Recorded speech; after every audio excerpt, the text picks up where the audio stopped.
Good evening, folks, and welcome back to yet another episode of South of the Cheddar Curtain. As always, it's your boy, Devin Hine, and sitting across from this table, as always, is Mr. Luke Mueller. You want to say hi to the folks, Luke? Hello, folks. Guys, I'm sure you know by now, our boys were able to pull out the win against the Bears, 45-30, but it was a lot closer, a lot more stress on the heart than I think either of us would have predicted. I would agree. I do want to say first and foremost, the Packers had a bye last week, so did we. We should probably point that out. Oh, that we missed an episode? Or No. We potential had episode? a bye. We did. We had a bye, but much like the team, we're going to come back focused on that playoff push, focused on the 1 seed, right? Yes, we Better are. than ever, getting healthy after the bye, getting healthy. Are you feeling healthy after I'm the feeling bye? pretty good. All I'm right, feeling pretty good, I'm glad. honestly. Yeah. Okay, now we can get back to the Bears game. Yeah, geez Louise. I'm usually like Mr. Melodramatic storylines. All right, Luke. No, I was waiting on that one. All right, so with this Bears game, Luke and I were talking about before we started how we want to approach this, and I think there's only one way. We got to talk about special teams because good God, Mary, Mother, and Joseph, that was unbelievable. That was really, really rough. I mean, we've talked about it every episode. It feels like, at least for the last couple of months, right? And for various reasons. But not completely across the color palette, right? Like, No, it wasn't literally every possible facet of special teams that sucked. It was only like one or two. So for those of you who don't know, special teams includes, field goals, kickoffs, both, and then punts. And for kickoffs and punts, both Returns. returning and then defending. So when Yep. you kick. In the past, obviously Mason has had his issues this season. Mason Crosby, our kicker, specifically on field goals, right? But he's been fine in the kickoff game. He has been. I thought the kickoff coverage this season has been fine. I thought punt coverage has been fine. It's all been fine. It's been fine. It hasn't been a worry. Right. We've had our issues with Amari Rodgers in the punt return game. Yeah, it's basically been punt return and field goal units. And our kick return is just useless, but not detrimental. Well said. And then Sunday, we just got a little bit of everything. Good Lord Almighty. Everything sucked except my boy, the Silver Fox, Mason Crosby. The Silver Fox didn't mess Okay, up. the kickoff. He kicked one out of bounds. All right, fair enough. Kicked one out of bounds. Yeah. So the Bears almost did as well. We'll get to that in a second here. Yeah. They should have. They should have. But for actual field goals and extra points, the whole procedure between the snap, the hold, the kick, it all looked good. So we gotta be happy and celebrate that little victory Let's take that. because that's pretty much all there was to celebrate on special teams. Yeah. All right, so we'll take it little bit by bit. So we're talking about we should have had a kick that went out of bounds early in the first quarter. Bears kick off, and it's just a crappy shanked kick. It looks like happens. it happens. Easily can go out of bounds, right? And in years past, we've seen guys, even people that we both weren't, or I wasn't a big fan of, like Ty Montgomery, had the IQ to wait until the ball goes out of bounds, or wait till like you go out of bounds, then grab it. Right. Have 1 foot on the line, 1 foot in bounds. You touch the ball is out of bounds. The ball is out of bounds on a kickoff, you get it at the 40-yard line. Correct. Randall Cobb did it famously Yeah, as well. huge play. So instead, Malik Taylor like awkwardly picks it up and Kind of just like fumbles it out of bounds. out like the 11, the 12, like something really far back. I think it was like the 5. It was really bad. Just a terrible, boneheaded play on his part. Terrible. And so far, he's been like a consistent guy, like not the flashiest, but blue collar, does his job, right? You don't have to worry about him. Right. Assignment, sure, that kind of thing. Doesn't make any big mistakes. No mental errors. Right. Well, can't say that for him anymore. Nope, that's gone. What would a Packer game be without Amari Rodgers being mentioned for all the wrong reasons? Oh, man. I was so excited for him coming into this year, too. And just, what a letdown. What a letdown so far. That's a kind of a bigger conversation we can have maybe in the offseason. But this kid, man, he's none of what I hoped for. And it's not even the muffing, right? I mean, okay, it is the muffing. Yeah, the muffing's But- bad. Don't but- do that. The way in which he muffed this kick. It looked very awkward. He looked like he had never received a punt before. or had a ball going like from above his head. Yeah. It's Like, I very just- simple. You just breadbasket it. Even as a child, Yep. you breadbasket it. Yep. Palms facing you, right? Like it just poof, there it goes. It just drops in on you. If you're gonna miss it, it's gonna go squeeze between your arms or off your helmet or something. I have no idea what he was doing. And so if that happens, that's one thing. But if you guys didn't catch it when you watched the game or haven't seen it, go back and watch it. He has like his like palms out reversed. Yeah, Like, he I was don't know if catching it gonna, almost like he was like a volleyball set, or like you would catch an actual pass to you. That's what you would do. But that doesn't work when the ball's coming, straight down from the heavens. Yeah, I don't know what he was thinking. It was incredibly awkward. Maybe he was just so nervous and being in his head about the muffs that he had. I don't know, but it Inexcusable at this point. precisely. Especially when you take a look at what was going on the other side. Right? Oh yeah, we made Jakeem Grant look like Devin Hester. But here's the thing. Before we get into how terrible that was, why don't we ever have Jakeem Grant? That's a question I want to pose. Well, we tried. Amari Rogers, we drafted a guy, supposed to be slot guy, but also like I remember in his profile, Jet profile, he was supposed to be good on returns. Yeah, in theory, right? But I want Jakeem Grant was in he played for the Dolphins, right? And he was just one of the little speedy dudes. They had a bunch of them over there for a while. Albert Wilson, that kind of deal. There's a bunch of those guys in the league. Tyler Irvin's kind of one of them. Right. May I pause for our weekly Tyler Irvin? What are you doing? What are you doing, my friend? You want to come back? I'd really appreciate it. That would be wonderful. But there's always guys like that, right? Jakeem Grant came out of Texas Tech. Tiny little dude, obviously. Speed demon. Not a real useful piece of the offense, except apparently against us. Jet sweeps and stuff, right? Like we used Irvin for. Exactly. But that kind of gadgety player, I mean, we had Tavon Austin, but it was way after he was anything. Oh, dude, we had him at like age 36, and he was a joke. I mean, he's still not 36, but he was gone. Feels like he's He was 36. gone. But why can't we just bottom of the roster, vet minimum? There's a bunch of guys like that out there in the league. Why do we never have one? Ever? I don't know. And with how much of a pain and an Achilles heel special teams have been, like it's easily worth the roster spot. 100%. 100% it is. The peace of mind for both kick and punt returns would be so much more beneficial than, the bottom 5 guys on the roster. Without a doubt. And I know some of this is kind of not the team's fault, right? So Malik Taylor is not the preferred kick returner. Kylan Hill was our kick returner. That's how we got hurt, right? So I understand we're not dealing with our ideal situation here, but there's some small, speedy dude who's really good at catching punts sitting on his couch. There is. There's a bunch of them that come out every year, right? I just want one of those guys. Or Tyler Irvin. That's fine. I'll take him. Do you know anything about this Josh Malone kid that we signed off the, I think he was on the Jets practice squad, or he was, now he's on our practice squad? I do not. Okay. I think Is he that kind of guy? there was potential for it. That's what I was reading about the signing, that he might sort of have that return potential. We'll see if we activate him for the game day roster. I know that we activated Juwan Winfrey. Yeah, which is good. I liked what I saw out of him. That's probably more in a response to, this past week, AQ got a concussion. Yep. I don't know if that's his first. I want to say it's not. Okay. I don't know if that's accurate. I'm just kind of pulling that out of nowhere, but I trust your gut on that one. So he's a little banged up. We'll see, how he goes through concussion protocol. Malik Taylor. And then Malik Taylor also, I don't think he tore an oblique. He got some sort of core injury. Yeah. So we're going to see how both of their status. Obviously, Randall Cobb's still out. Oh, yeah, Cobb is still out. Yeah. So we need more bodies at receiver. We do. We absolutely do.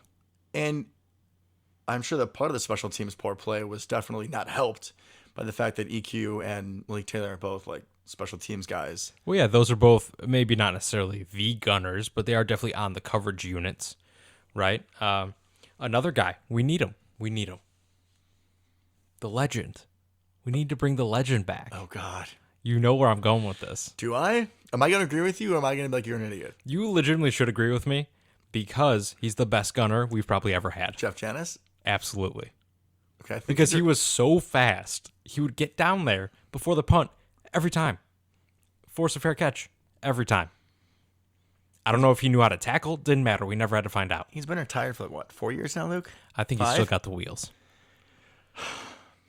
I'm just saying, like, we don't have any of those guys, right? Even your boy, your beloved, your favorite Packer player, not named Matt Flynn. Marquez? Jared Bush.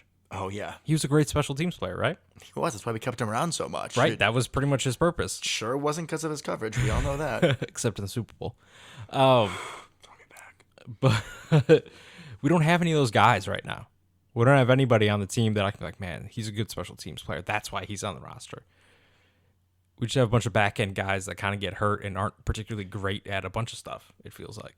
Well, I thought that when we traded for Isaac Yiadom, I heard reports that one of the reasons we traded for him was he's supposed to be a really good special teams guy. Josh Jackson isn't. Right. Yeah. I haven't paid that much attention to him, I haven't really seen him out there. but on one of the Grant runs, I saw him running at the bottom of the screen. Like when Grant, on the punt return where he caught it on like the Kind of like reversed. 5-yard line, reversed it. Yeah, I saw Isaac trying to chase him down, and that did not happen. Also saw Patrick Taylor trying to chase him down, and I knew there was absolutely zero chance that was going to happen. Yeah, we have what? One guy, maybe two guys on the team that would have a shot at that. Yeah, once he got by the Gunners, It's done. yeah, I knew The we were in Gunners are trouble. your speed demons on the coverage unit. So once they're gone, you're done. Yeah, I think Henry missed. At least on one of them. I'm sure he missed multiple times. He did. I guess Henry Black is probably the closest we have to a special teams player, a good special teams player. Yeah, I mean, we'll get into it, but the defense really stepped up in the second half, and a lot of the guys in the locker room were saying that those defense guys were like, listen, like, a lot of you guys play special teams too. Like, take some damn pride. Let's go. Right? Yeah. Because you have a lot of guys that are crossover.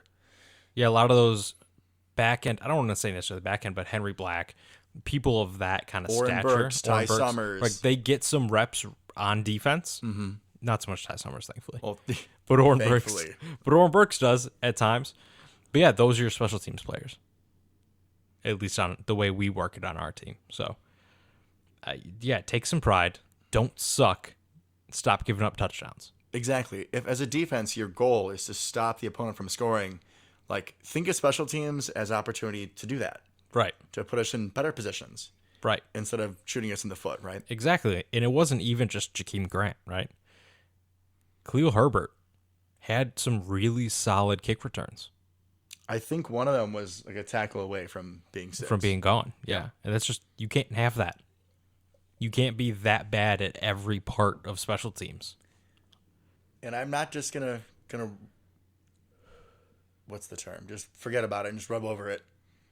I'll mention it. I'll bring him up Okay. on the onside kick. Oh, God. Yeah. Marquez? Yeah. Oh, that was rough. Marquez, my boy. Giving me some Brandon Bostic vibes. I didn't want to say it. I was thinking it. It's okay. He's my guy. I gotta cheer for him when he's high, and I gotta be honest with him when he's low. That was bad. That was real bad. So those of you who might have missed it, I mean, the game was in garbage time at this point. We had it pretty much locked up. Yeah. But Bears go for an onside kick after kicking that field goal.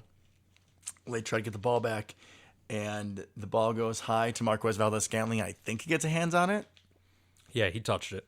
and then the Bears recover. Because he Thankfully, didn't catch it. yeah, because he didn't catch it, and he's a receiver, and that's your job. It's literally your job. Yeah, it's not like the 2 weeks before, right, when we had Amos and Savage being the guys that are in charge of catching. If they would have dropped the ball or kind of muffed their recovery attempts, that's slightly understandable. There's all the that's why they play defense jokes. Exactly, that you get all the time.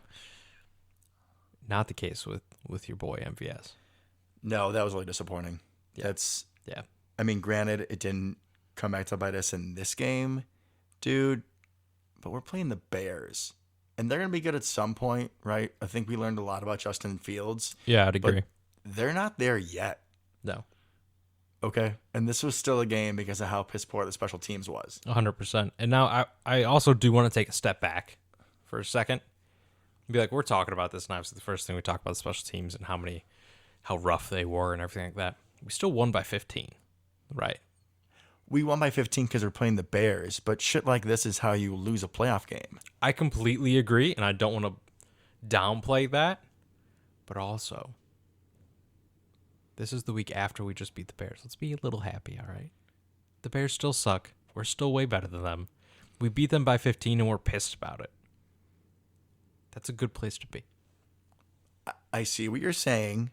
I do. But you were the one who was just coming in hot and heavy with the we're refocused. We're going towards a Super Bowl run. And this needs to be addressed. Without a doubt, it needs to be addressed. Was I still much happier going into work on Monday morning than I would have been if we lost? Oh, of course. Oh, absolutely. It's delicious beating the Bears. It really isn't. And obviously, given where we are, south of the Cheddar Curtain, right?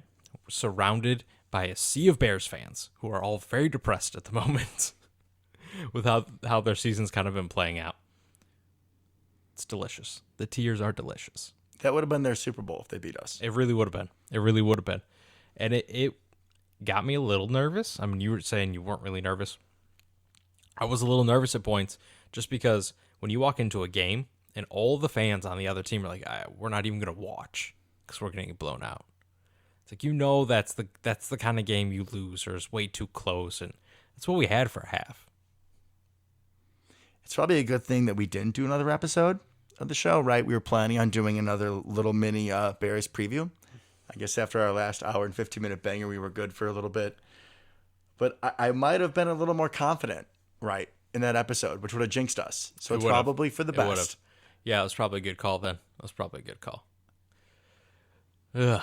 But like I said, we won comfortably.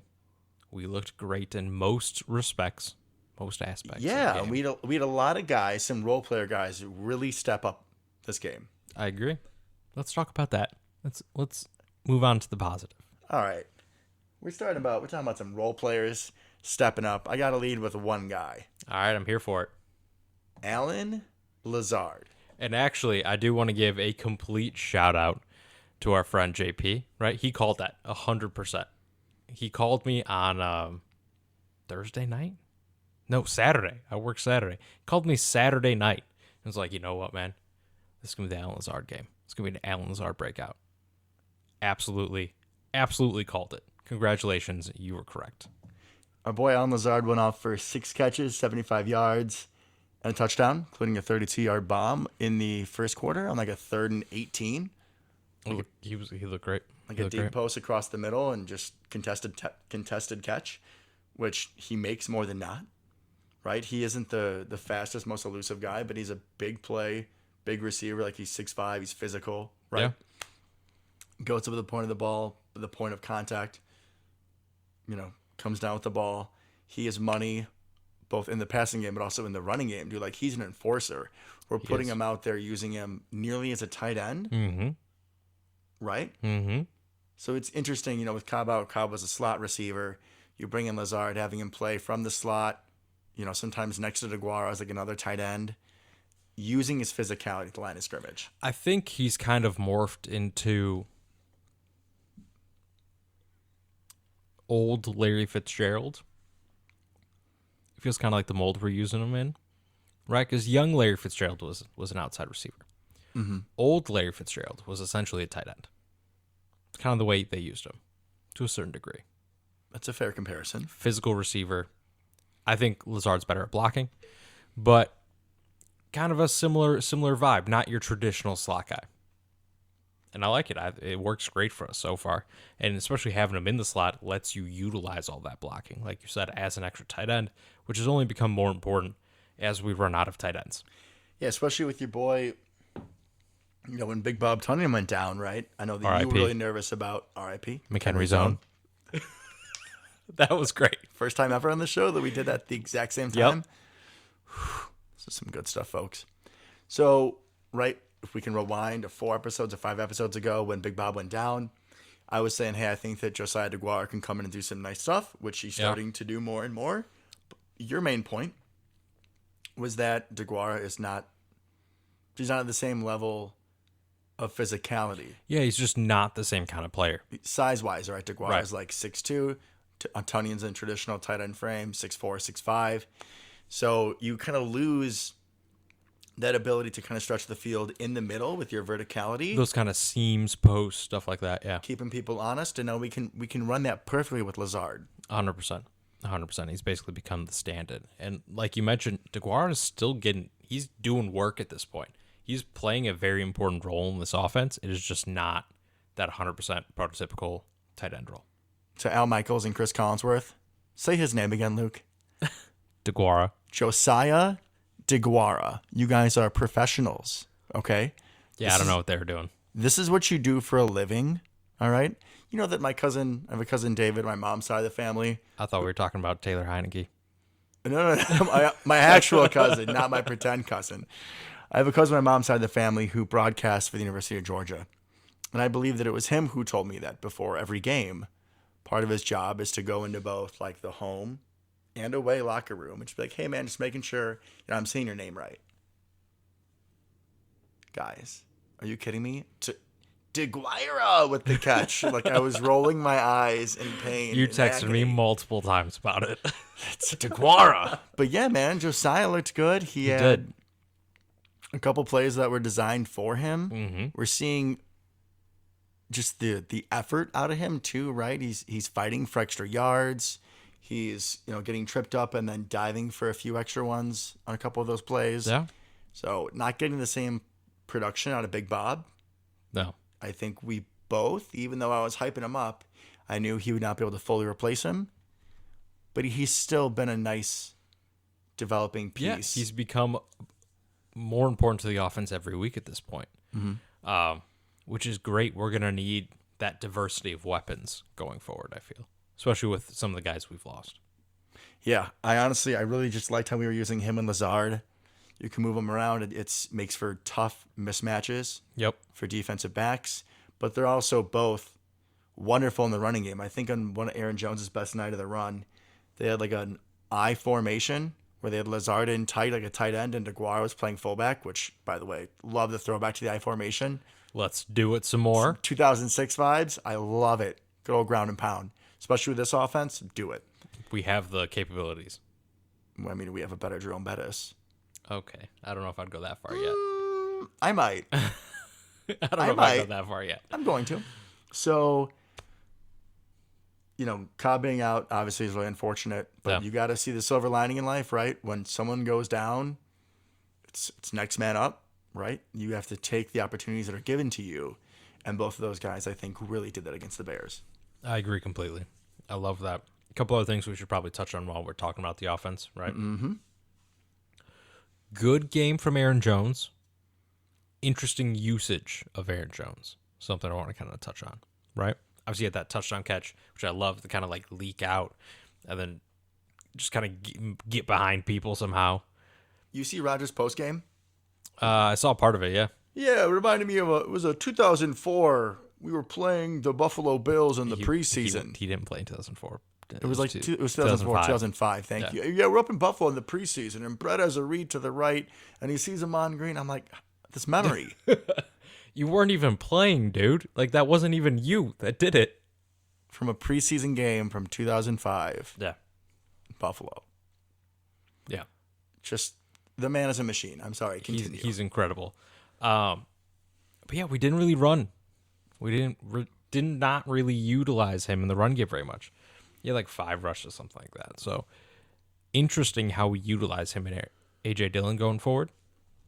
We still don't fully know. I guess there's a potential that he could still have some slight lingering issues. Maybe he doesn't have a full workload, or maybe we're just riding the hot hand because A.J. Dillon looks amazing. Looked amazing in this game. Yeah, and I think that there's a benefit to pounding with Dillon, right? 15 rushes, 71 yards, 4.7.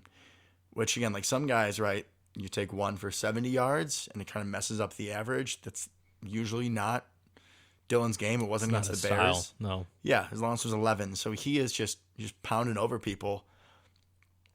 And then I think it definitely opens up for the bigger play possibility of Aaron Jones when he does get those carries. Yep, and we've such a good kind of thunder and lightning thing going on here. I think we have the best running back duo in the league. I think I'd go out and say that. What with Chubb and Kareem Hunt? Yeah, would maybe probably be the other that's the other one. Yeah, But man, the diversity in the skill set here. Precisely.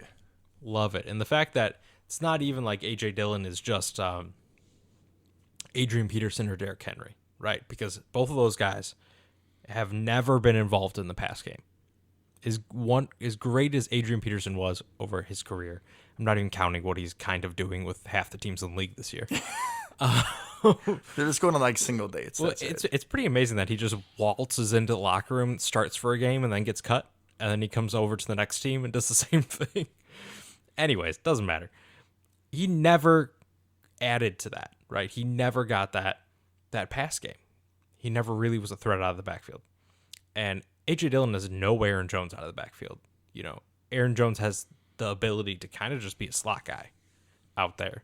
He has those skills. He has that skill set. A.J. Dillon does not, but he's still a threat in the pass game, which is something that a lot of the big bruising backs don't have in their arsenal.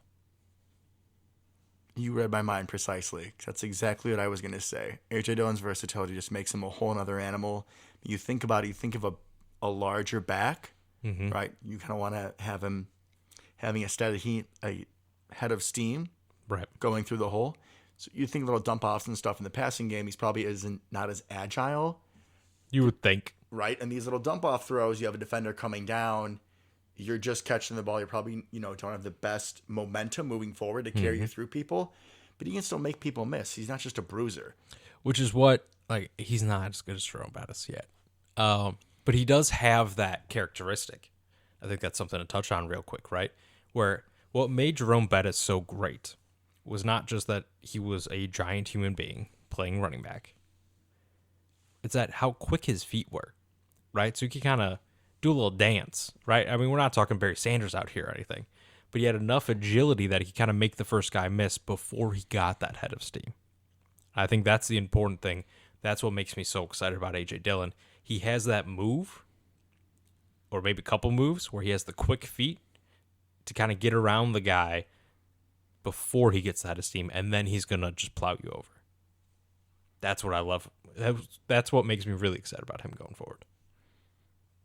Yeah, he hasn't even hit his potential yet. I mean, the ceiling is incredible. And the fact that we have him and Aaron Jones is just bonkers, especially given all the running back desert we've been over the years at times. Oh, man.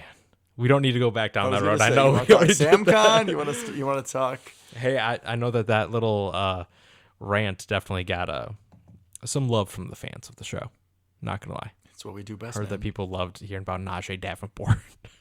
Listen, the real ones know about Najee, Tony Fisher. All right. We're done. But stop myself. Also the thing, and we've probably mentioned it before, they can kind of keep each other fresh, right? You don't have to ride one into the ground. You can just rotate Aaron Jones and A.J. Dillon, which has worked wonderfully the last couple games. I think it's part of the reason, another reason why we're leaning on Dillon more, because, I mean, Dillon's a lot younger. He has a lot less, what's the phrase, miles on the tires. So let us lean on him more. And then for the playoffs, Jones is nice and fresh as well. Nice and fresh. Especially because out of the two, Jones has been the one who's been more banged up. Knock on wood, Dillon's been okay so far. So far, so good. Something else I want to touch on about the offense. Okay. Davante Adams. Oh, good. That's where I wanted to go. So he was out of practice for, I think, pretty much the whole week with a hamstring. Yeah. And if you saw, one of his first big catches of the game was like a slant across the middle on third down. It was kind of a clear out route. So they had guys going deep to sort of just have the defensive backs get lost in all the trash. Right. Adams grabs the ball, and as he's running across the screen, like down the screen, like towards the sideline, you can clearly tell if you've watched Davante play, like he was not at 100%. Right. They even mentioned that on the broadcast that he just didn't have the explosion. I mean, Davante's not a super fast guy. Never has been. Never will be. But he does have an explosion and suddenness to his moves, right? A quickness. And yeah, there was none of that as he somehow got all the way across the field before he got out of bounds, but yeah, he did not have any burst as he made his way. And then he went off for 10 for 121. Oh, super interesting. I was very much looking forward to seeing him against Jalen Johnson, and I think that did not disappoint. I think Jalen Johnson played very well against him to kind of start the game. And then we started doing some different things to maybe kind of switch up the looks and stuff, which is wonderful. Wonderful game planning and adjustments, right? Mm-hmm. And then you could tell Devontae started feeling it, right? And he clearly felt better as the game went on.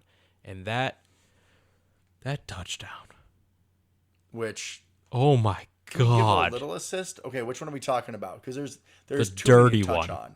The dirty one. That's the one I want to talk about. All right, take it. That man, what a route runner, right? Because Jalen Johnson is shading to the inside to take away the slant. So shading the inside, folks, means that he's literally playing like 2 yards. He's lined up more inside than Devontae is. And Devontae wants to run like what's called the slant, so he's going to try to go towards the middle, which is a really common route in the situation. Jalen Johnson is 2 yards to the middle. He's literally in the way 100%. Of the route. Like, you are not going to do that. I am not going to let you run the slant. Right. So most people, right, what would you do? You try to run something outside. Quick out or whatever. You kind of run a little corner or something. Up on the stick and tell my receiver to do a fade. If we're doing Madden style here. Definitely run like the 3-yard line. Yeah, just do a little quick fade. You never do the big receiver? Are you kidding me? No. Anyways. All right. Co-host. But just, so that's what you're thinking, right? You got to take what the defense gives you. He's taking away the slant. So what are you going to do? You're not going to run the slant. You're going to run it out. You're going to run whatever, right? Maybe a little whip route. You fake inside, go outside. Whatever. Should be open. Hunter Renfrow is amazing at that route. No, what does he do? He's like, no, man, I'm going to go inside anyways. But first, I'm going to make you believe with every ounce of your being that I'm going outside, that I'm taking this thing to the back pylon. He's taking the fade, yeah. That he's going to do it, right? Oh, just the feet and the way he sells that, the way he kind of like looked back like it was about to be a fade and then immediately cut back inside. The amount of separation that man created in like a 3-yard box is just mind-blowing. What an incredible route that was. Not even speaking in hyperboles, when you watch him run a play like that, I'm amazed there aren't more defenders that like have like torn ankles, broken ankles when playing him, just because of like the quick movement. It's insane. It's crazy. It's just, I've never seen anything like it. Absolutely phenomenal. And that's the kind of thing, the kind of quickness, right, you think of when you think of slot receivers, right? You run a lot of those quick short routes that kind of do that. But just a whole nother level for a receiver that has his complete skill set to be able to do that. They talked about it last year, 2 years ago, I believe, how he beats press, right? He doesn't beat press like every other receiver beats press. There's a lot of hand fighting when the cornerback comes up and presses you, right? It's kind of how you get around him. Your feet and your hands have to kind of work together to swat the guy away, get around. Devontae doesn't use his hands because he doesn't need to. He'll get you off balance without ever touching you. All about the feet. It's incredible. I mean, he's a craftsman. That's what he is. I'm just a master of his craft. Incredible. Couldn't agree more, my friend. So the other touchdown that I wanted to jump on a little bit, because I got to give my boy Marquez a little bit of love after calling him out. Yep. So, as you said, they tried to keep Jalen Johnson on a banged up Devontae Adams, and for the first quarter, it was working pretty well. Yep. And then we had a look when it was Devontae and Marquez at the bottom of the screen, and they ran. Was it the wheel post kind of? Yep. So they happened to have it where Marquez was going to be followed by Jalen Johnson. So Marquez does like a deep post and takes Jalen Johnson with him to the middle of the field. And I don't know which Bear defender is left attempting to cover Devontae, but was that Crawford? That was Crawford. And then he got banged up. Play. Yeah, because I think Eddie Jackson came over and knocked him out. So Marquez, baits the defense, brings him to the middle. They hit Devontae in the deep route. It was just, the place went wild. I mean, once again, great play call, great play design, and you can't run plays like that if you don't have a deep threat like MVS, right? That's his purpose on the team. If he's not making plays downfield, at the threat of making plays downfield. The fact that we have two guys like that, I mean, you have Marquez in the pure deep threat, but then you also have how much attention defenses have to pay to Devontae. It just creates for so much opportunity for success for this offense. It does. It really does, which is what we saw, right? And I think I'm going to keep bringing this up because I think I don't want to take it for granted. All right. I don't want to take for granted for a second how incredible Aaron Rodgers is. Right? Because like we do this every week, right? We talk about all the play. Everybody looked really good on offense, or whatever. The players that really impressed us, or we saw something we really liked. But the fact that he just had another incredible game, and we're just now kind of getting to it, just his sheer level of talent and skill at his age at this point. I don't want to take that for granted, right? As we've talked about, we don't know what's going on in the future, don't know what next year looks like, don't know what 2 years looks like. Quarterback play at the highest level is what we're seeing. And it's great because he did not look amazing to begin the year, right? He still looked like a top-level quarterback. But now we're starting to see MVP Aaron come out here and just destroy people. I don't know what happened to his toe. Should have done it earlier in the year. Because the man is on fire since that happened. With the makeshift offensive line, he finished with 29 to 37, 341, 4 touchdowns. Incredible. But you're right. I mean, I think we talked about this last week, right? Enjoying the moment. Yep. Enjoying what we have because heaven knows what next year is going to hold. Right. Hopefully a lot more Aaron Rodgers destroying the Bears. That's my hope. I mean, he was asked post-game, and he was kind of dodgy about his answers, but he said that he's loving being a Packer right now. Yeah. I think he said, I don't think this is my last game against the Bears. Which would be hard to do if you're a Bronco. You don't play him that often. Yeah. Or a Steeler. Like, where else would you be? Right. We would not trade you to the Lions or the Vikings. No. Or no. No. So by saying that, I mean, I think he's leaning towards staying. I'm definitely getting that feeling. Then creates a whole lot of cap problems, but I think I would much rather have those cap problems. Screw it. We'll figure it out. The Rams and Saints do every year somehow. Don't know how, but they do. And maybe people take pay cuts because they want to stay. Maybe. We'll see. Maybe. Let's talk about some people on the other side of the ball that we are praying we can somehow re-sign, right? Goddamn Rasul Douglas. Good. He is so good. I don't know what happened to him because he was never this guy. I mean, it's not like he flashed a ton early. He was like a third-round pick or something like that. Clearly a good quality player for a while. Kind of bounced around, was made fun of for a while. Not exactly Eagles fans' favorite player, but Cough, cough, Brian Webb.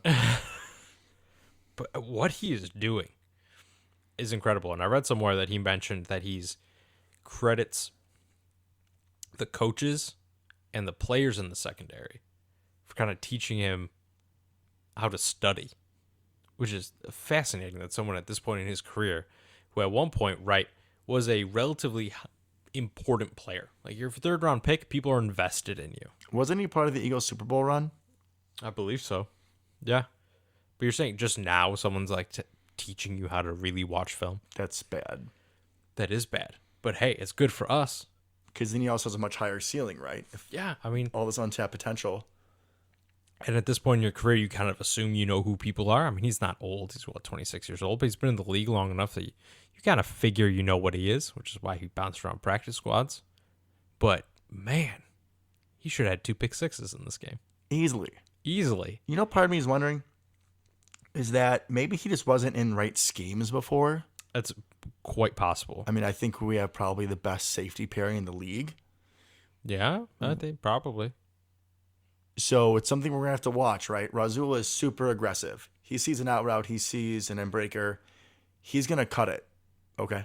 Which means that he's going to get burned for double moves like happened against Odell. Yep. The Odell play against the Rams was kind of a freak thing where Amos wasn't in good position. And Amos is always in good position. So Amos and Savage, I think, give you that luxury, right? Like you're allowed to be more aggressive. Kind of similar to, I'm sure, the guys like Sam Shields and Woodson and even Williams to an extent. When you had Nick Collins back there. When you have Nick Collins back there, you can make those jumps. Right.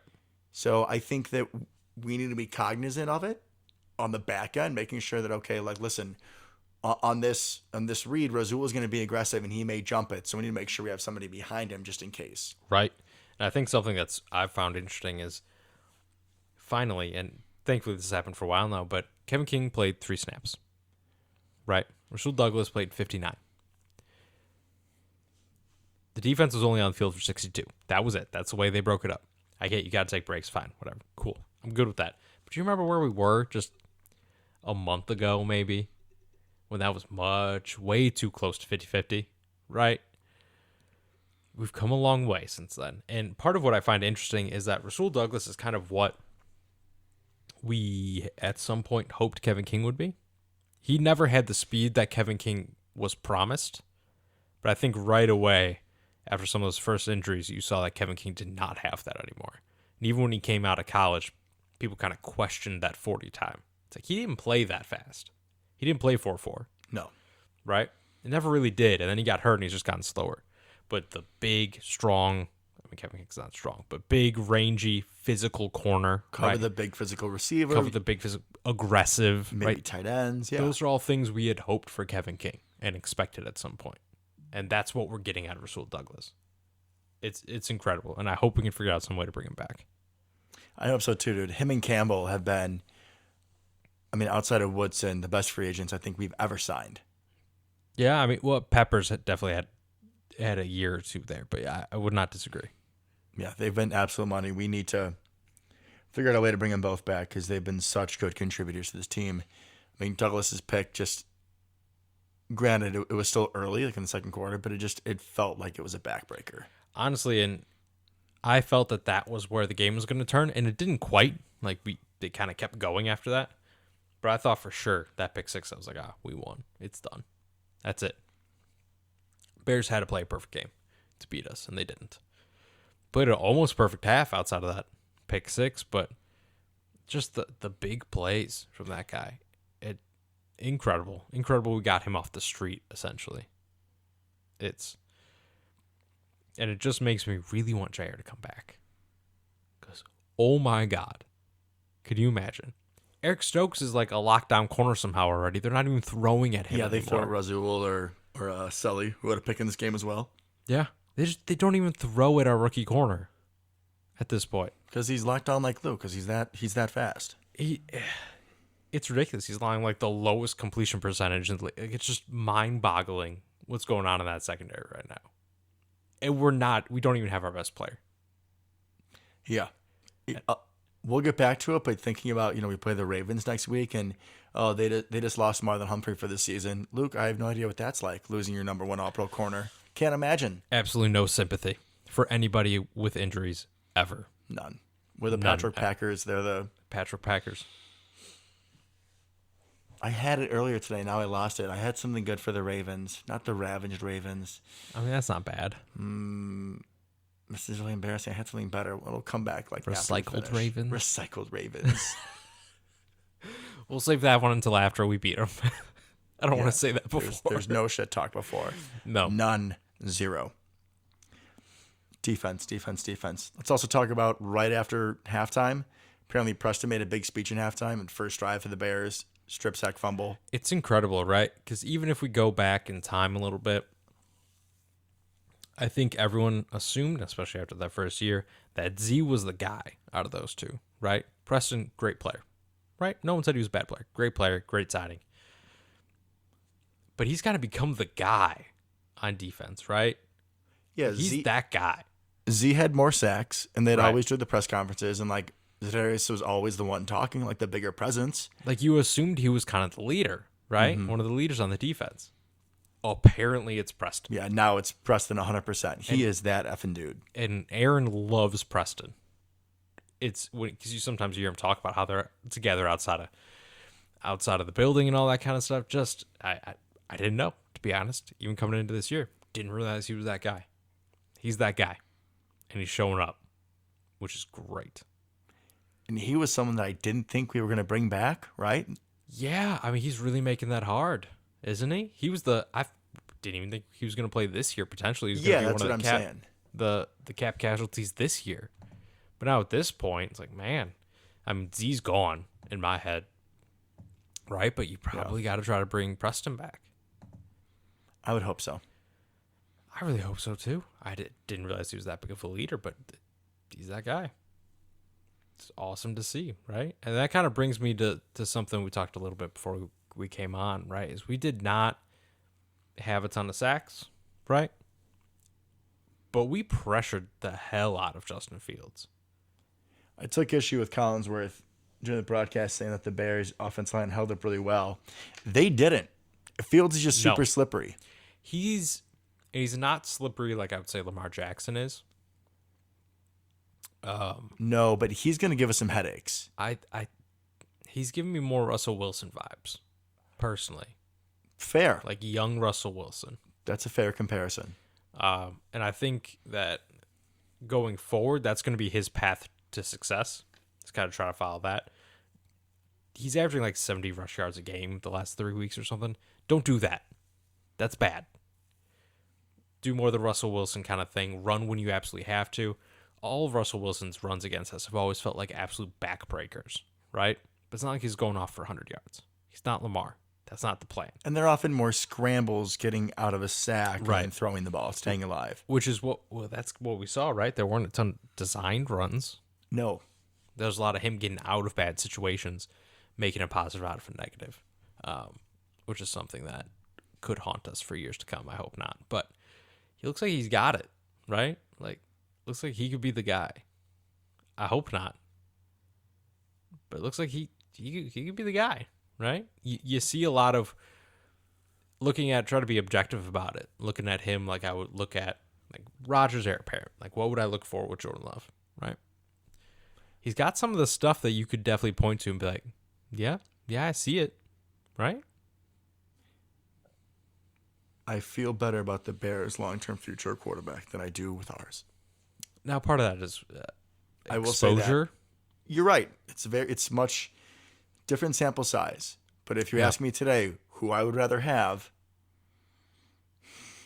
I'd rather have Justin Fields. I'd rather have Justin Fields.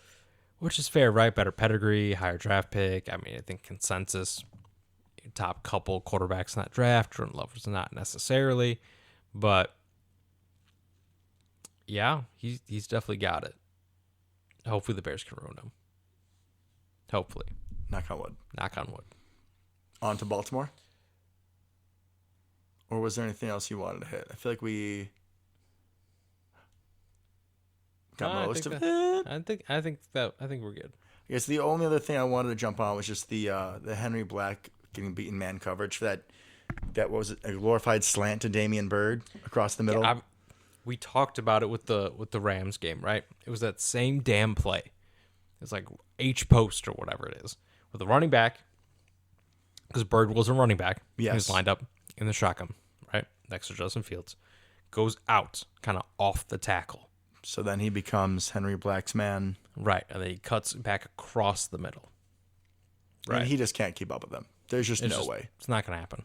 It's not going to happen. You kind of get out to right around the line of scrimmage. You kind of make it look like it's an option route. You cut kind of diagonal upfield. Boom.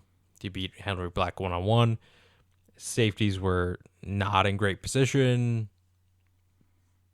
And since it looks like we're playing man there, that's all. That's it. There's no one home. There's no one left. I think we should try to avoid situations where Henry Black can be man-to-man coverage on a receiver. I would agree. We should try to avoid that. Granted, I'm guessing that was a identification that was not made before that play, that it was Byrd in the backfield. There could have been late communication. I don't really know. But once I saw it slant to him, I'm like, oh, he's gone. Like, I love you, Henry that's Black, it. but there's no way you're catching up to that guy. No, he's absolutely gone. Yeah. I'm Henry glad Black we should- covered that. He should be in zone coverage, and that's it. 100%. Or playing deep. Yeah, agreed. And before we talked about it, I was thinking about it on the drive over. I was like, you know what? In so many situations, maybe I'd rather have like Kevin King out there. If we're going to have another body in the secondary, right? As opposed to going with like, right now it's Stokes, Sully, Razul, and then we do three safeties with Savage, Amos, And Black. Yep. Maybe instead of Black, maybe you put Kevin King, but in that situation, Kevin King's probably not making the play either. Probably even worse. I don't know if Kevin King is better in man in certain spots than Henry Black is. So that's just something to watch. Yeah, 'Cause I think other teams may try to take advantage of that matchup. I would, and I think a lot of this may be alleviated once we get Jair back, whenever that happens. You think it's a lot easier choice that then we have Jair, the three guys we have now, and then you put Henry Black to the bench a little bit more? Is that what you're thinking? That's kind of what I'm thinking, because Jair's probably going to come back. I mean, he's going to end up playing a lot of slot, I'd have to imagine, right? You don't want to take Rasul Douglas off the field. You're not taking Eric Stokes off the field. So yeah, I think you probably end up with him in the slot a lot. And with Rasul being 6'2", he's almost like another safety out there Yeah, he's got that kind of size and physicality. to come down and run plays. So Yeah, we'll I see. like It'll that. be fun to watch. On to Baltimore. On to Baltimore. Alrighty, folks. So next week we go into Baltimore. I believe so. I believe they pushed it back to 3 o'clock. We're playing against the 8-5 Baltimore Ravens. Just came off a close loss to the Cleveland Browns, 24-22. Baltimore is in the driver's seat in their division. AFC North. Lamar Jackson did get banged up. Sounds like he tweaked his ankle last week. Yep. So his prototype twin, Tyler Huntley, came in, had a good game. 27-38, 270 and a touchdown. I mean, he's pretty elusive, right? He's a similar player. Yeah, I mean, they picked a good backup, right? I mean, they don't have to change the offense. Much better than Trace McSorley was. Hey, I like Tracy McSorley. But I can't say that I have had I've seen Tyler Huntley more than your average fan who has no idea who this man is, right? So please tell us, sir. Oh, I was going to whether you wanted to or not. I went to school at NAU, right? We played Utah 2 years back to back. Tyler Huntley was the quarterback of Utah. His running back was Zach Moss. NAU got destroyed both games. Shocking. Those are two NFL players right there. But yeah, he has a live arm. He's got a good arm. He's very elusive. He's a poor man's Lamar Jackson is basically what he turns into, which this year is kind of just Lamar Jackson because he hasn't looked very good, especially recently. You can say things like that. I can't. That's also why I whispered. But so, like, they don't really change the offense much. What we would have problems with potentially defending are still going to be problems. So I guess it's kind of a double-edged coin here, right? On one hand, we know what to prepare for regardless of who plays quarterback, right? That's a good thing. They don't have different play styles. Right, that's a good thing. The bad thing is they don't have different play styles, so that their team should be less affected by it, right? Correct. Yeah. Yeah, so it's good for our preparation. It's good for their preparation, essentially, having that same kind of prototype for your quarterback. So it'll be really interesting. Obviously, he is not Lamar Jackson, but running could still give us a problem, right? Fields had a good day scrambling. He got off for like 70 yards. Did they really hurt us at the end of the day? Not really. Tyler Huntley could easily put up a similar stat line.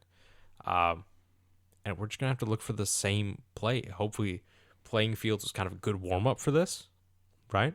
Mm-hmm. Going to be a lot of contain. He's Huntley's Gap responsibility. Huntley's relatively prone to making a mistake. You just got to make him pay for it, right? So it'll be interesting. They have Hollywood Brown, right? Speed demon. What are we going to do about that? Who's going to be on him? Probably Sully, I would think, because he plays in the slot a lot. They motion, that kind of thing, right? So I would expect a lot of that. Running back wise, they don't really have anybody left. Yeah, their first 3 guys are on IR. So now they have old guys. The old guys. Devontae Freeman and... Well, they have Tyson Williams. They just don't play him. Who's the other one, though? Even though I think he's they have pretty another good. old guy. But really, the highlight of the Ravens, without a doubt, is their fullback, who's amazing. Patrick Ricard, who's like 400 pounds.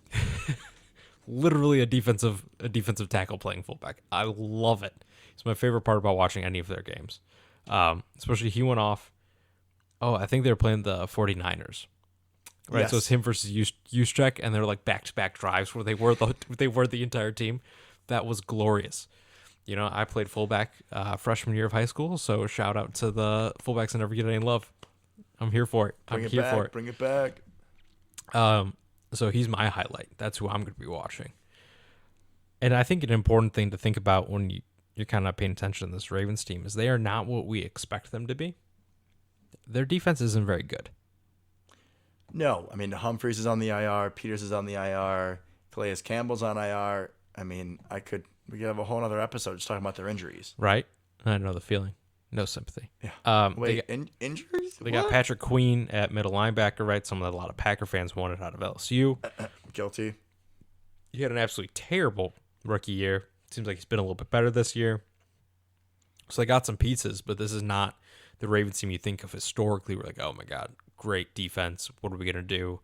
We're going to have to try to outscore their not great offense, right? That's kind of what it's been for the last decade. This is not that team. This is a potentially dynamic offense, potentially, with a meh defense. It's kind of where they're at. So I think we can take advantage of that. Their offense doesn't particularly scare me at the moment. They have pieces that can, Rashad Bateman's a really good player.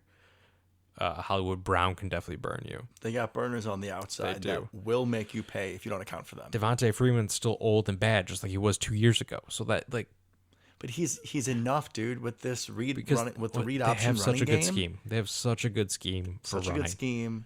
Such a good coach. Harbaugh's one of these guys who he's just going to get the best out of his players. And it sounds so generic, but it's so true.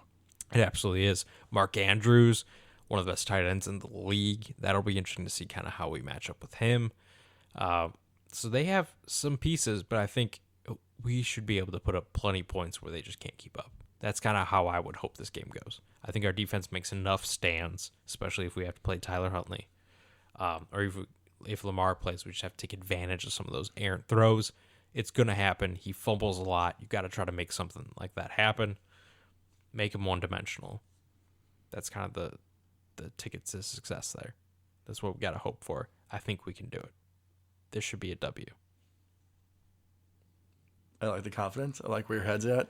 I mean, this is definitely a unique matchup, right? You kind of tapped on earlier that playing against Fields was almost a good little tune-up for this. Mm-hmm. When you have a quarterback who can make plays on design runs, on passing plays, just buying more time.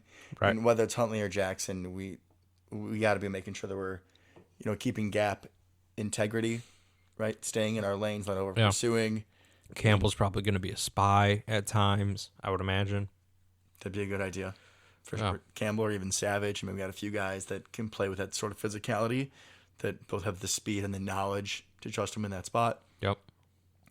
But, there aren't a whole lot of other teams in the NFC that we would see like this, right? I mean, no. you have Kyler Murray's a bit of a runner, right? Yeah. But that's probably the biggest threat we have that we would meet in the playoffs. Baltimore is a pretty special, it's a unique team. Yeah, no one really plays that style of offense right now. Not many, anyways. We haven't. I'm trying to think. Have we played a good tight end that we've seen a matchup with lately? I think the Mark Andrews might be the best one we've played all season. We played Travis Kelce. Oh, yeah. I forgot about that. Yeah, that was a weird game, That was the whole Jordan Love game, though, so we're not really talking about that. Agreed. It's just out of our memory. But it'll be good to see how we do against a good tight end, right? Kittle was out, right, when we played him? Or at least he wasn't 100%. Right, so yeah, that was it. Oh, we played Hawkinson. That's probably a pretty good comparison. Andrews is, I think, top 5. It'll be like you I said. agree. It'll be fun to see how we play him. I'm curious what the coverage is going to look like. Yeah. I agree. And then just watching the deep threats because, I mean, Bateman, Brown, and then Lesser, Devin Duvernay. Oh, man, I wanted him so bad in that draft. And he would have been our return guy. And they have Sammy Watkins, too. So Devin you got Duvernay, physicality, tight end, and Ricard in the running game, and then you can take your deep shots. I'm just going to be sad about Devin Duvernay from here on out, man. Do you mean for the rest of the episode or like the rest of your life or where? Probably both. Okay, let's move on. So thankfully, we had a little bit of help this week in other NFL games. The Rams were able to beat the Cardinals. So now we're the number 1 seed. Which is great. Sorry, you were going to say? The Bucks won, right? Because your Bills couldn't just get their stuff together enough there at the end.